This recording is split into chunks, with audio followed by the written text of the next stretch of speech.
The boy noticed something strange about the rich men of Florence. Many of them were afraid. He had expected wealth to bring peace. Instead, he watched wealthy men who could not sleep, who flinched at a knock on the door, who studied the faces of powerful men for any sign of disfavor. And slowly, he understood why. Their fortunes were large, but their fortunes were fragile, resting on a single patron, a single trade, a single powerful man's goodwill. They had a great deal, and all of it could be taken in a single stroke. A wealthy man who can be ruined overnight is not free. He is simply a prisoner in a larger cell. And that was when the boy understood the thing that mattered more than being rich. The goal was never to have the most. The goal was to become untouchable, to reach the point where no person, no misfortune, no crisis could reach in and destroy you. Because the world holds a man by threads. A job it can take away, a debt it can call in, a patron who can withdraw his favor, a rumor, a bad season, a single powerful enemy. Each of these is a cord the world has tied around you, and whoever holds a cord can pull you wherever they wish. To become untouchable is not to gather more. It is to cut those cords, one by one, until there is nothing left for the world to pull. There are 7 of them. And here is the first. Never let your survival depend on a single source. The boy watched a skilled man in Florence who earned well. But every coin he earned came from one master. And because that master was the only door through which money reached him, that master owned him completely. He could not argue, could not refuse, could not speak freely, because the moment that one door closed, everything stopped. He had a good income and a cord around his neck, and the man holding it knew it. The untouchable man makes sure no single hand can shut off his water.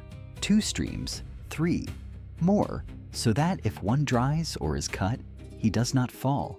It is not greed that drives him to build more than one source. It is freedom. A man with a single income can always be controlled by whoever provides it. A man with many can be controlled by no one. But having several sources means nothing if all of them can dry up in the very same season. And that is the second way. The boy saw the danger clearly one hard winter when a bad season struck Florence and many men lost everything at once. Their sources had been different in name, but they had all rested on the same ground. And when that ground shifted, every one of them fell together.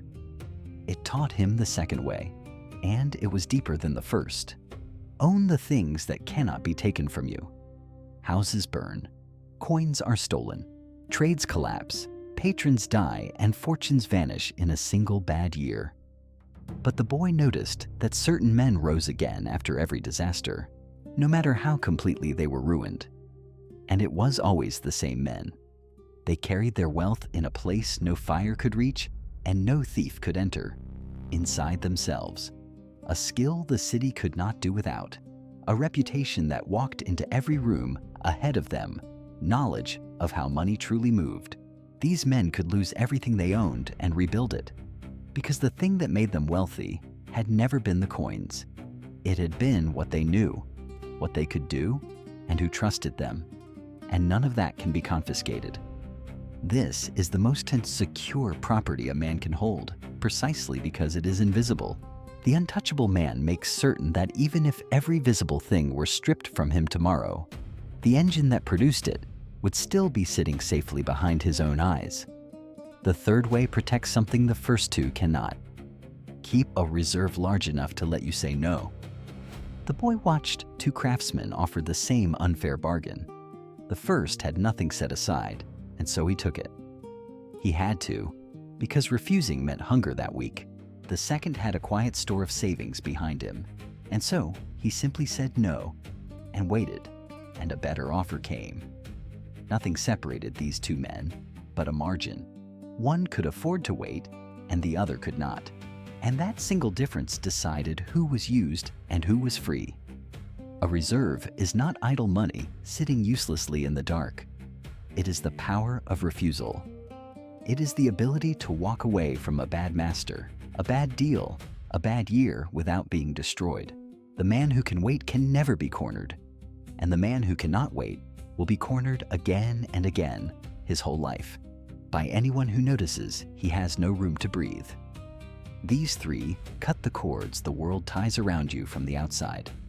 But there is a cord it ties on the inside, and almost no one thinks to cut it. The boy had learned to cut the cords the world ties on the outside. But then he noticed a stranger thing.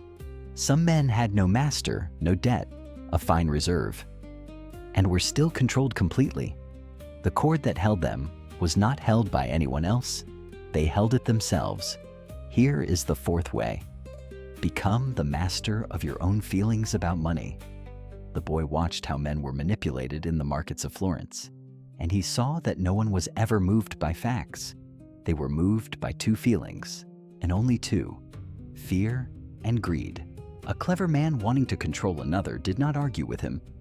He frightened him, or he tempted him, and then simply watched him move. The panicked man sold everything for too little. The greedy man bought anything, believed anyone, chased any promise. Their emotions were two handles on either side of them, and whoever could grip those handles could steer the man wherever they liked. The untouchable man cannot be steered this way because he has taken hold of his own handles. He is not fearless, and he is not without desire. He simply refuses to let either one make his decisions. He can be told the market is collapsing and not panic. He can be shown an easy fortune and not lunge for it. And because he cannot be frightened and cannot be seduced, there is no handle left for anyone to grab. A man who governs his own fear and greed has quietly removed himself from every trap ever built, because every trap is built to pull one of those two levers. The fifth way is the one that puts the shortest cord of all around a man's neck. Owe nothing. The boy watched free men make themselves slaves with a single signature. Debt, he saw, is the tightest cord that exists, because it does not merely limit you, it commands you. The man who owes cannot refuse bad work, cannot wait for a better season, cannot walk away from anything, because the payment comes whether he is ready or not, and his freedom now belongs to the one he owes.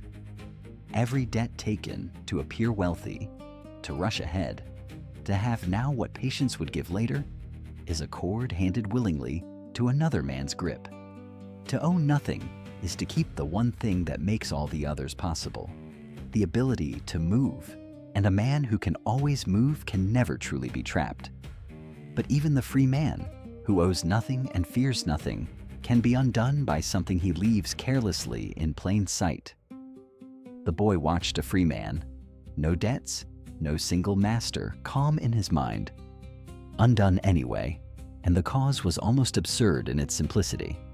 He had let the whole city see exactly what he had. Here is the sixth way. Never let anyone know the true measure of what you hold. The man had done well, and he had shown it. A finer house, a heavier ring, generous gifts in public. And in doing so, he had painted a target on his own back that he could not see. The relatives came, certain now that he could spare them alone. The powerful took notice of a man worth pressuring. The tax collector adjusted his estimate, and the schemers of Florence marked him as a purse worth emptying. Every one of them knew precisely where he stood and precisely how much there was to take, because he had told them himself, without a word, simply by letting it show. The untouchable man is unreadable. No one can quite tell how much he has, which means no one knows where to strike or how hard to push. What cannot be measured cannot be targeted. His discretion is not shyness or shame. It is armor. He understood what the boastful man never would.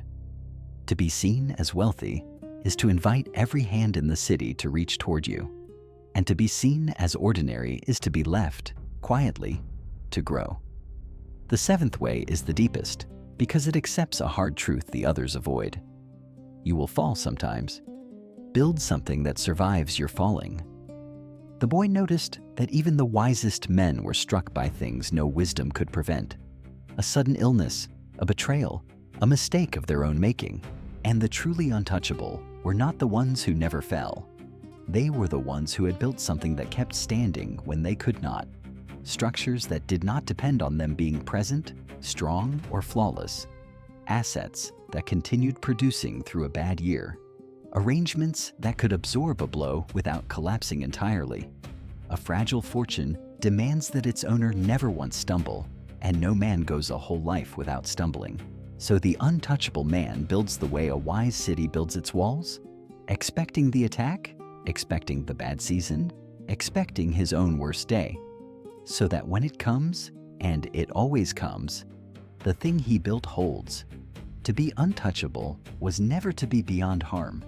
It was to become impossible to destroy. And beneath all 7 of these runs, a single truth about what untouchable has meant the entire time. The boy laid the 7 ways side by side, and at last he saw what they truly were. Not 7 ways to grow richer, 7 cords cut. Look at them again. A single source of income is a cord, and he cut it by building many. Property that can be seized is a cord, and he cut it by owning what lives inside him. Desperation is a cord, and he cut it with a reserve that let him say no. Fear and greed are cords, and he cut them by mastering his own feelings. Debt is a cord, and he cut it by owing nothing.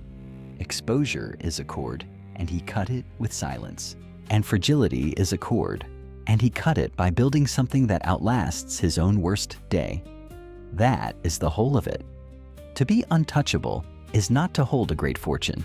A great fortune held by a man still tied with cords is simply a larger thing to be pulled apart. To be untouchable is to reach the state where there is no thread left for anyone, no person, no crisis, no bad season, no powerful enemy to take hold of and pull. And here is what the boy finally understood: the truth beneath all 7. The purpose of money was never to accumulate. A pile of coins guarded by a frightened man is not wealth. It is a hostage, and he is the one being held. The real purpose of money, the only purpose worth the effort, is to buy the one thing that cannot be taken once you truly have it: the freedom for no one to be able to command you. Not to have the most, to be beyond reach. The wealthy men of Florence who could not sleep had never learned this. They had gathered and stayed tied the whole time, and their fortunes only gave the world more cords to hold. The untouchable man may hold far less, and fear no one. So ask yourself honestly, how many cords are tied around you right now? A single income? A debt? A fear you cannot govern? Name them. Because you cannot cut a cord you refuse to look at. Most people will spend their whole lives trying to have more and stay held the entire time. A few will begin quietly to cut the cords instead. The boy could not tell you which you will be. Only the cords you cut can. If you intend to be one of the few, then follow this boy, because every fable here teaches the one thing no one else will: how the world of money actually works. The next lesson is already waiting.